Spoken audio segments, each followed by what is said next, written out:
no responde a un cambio de tendencia. ¿Por qué no? Porque en noviembre se ha seguido destruyendo empleo en Extremadura a pesar de la bajada de la cifra de personas desempleadas.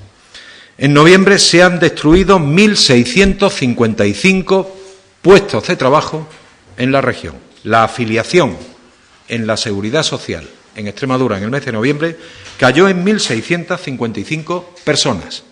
En el mes de noviembre han seguido bajando el número de empresas en Extremadura. En el mes de noviembre ha seguido cayendo la producción regional, la generación de riqueza. No hay cambio de tendencia.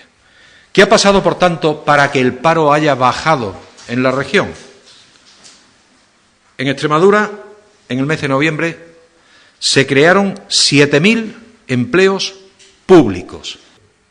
Hemos conseguido, insisto, parcialmente, convencerlo de la necesidad de poner en marcha planes de empleo público. No hemos logrado todavía convencerlo para que ponga en marcha un paquete de medidas destinado a activar el sistema productivo. Y eso sí que, de verdad, es pan para hoy y hambre para mañana. No combinar la creación de empleo público con la activación del sistema productivo regional es pan para hoy y hambre para mañana, como podremos constatar y como podremos ver en los próximos meses. Bienvenido el señor Monago al empleo público, aunque sea de manera parcial, pero aquí no se puede echar ni una sola campana al vuelo.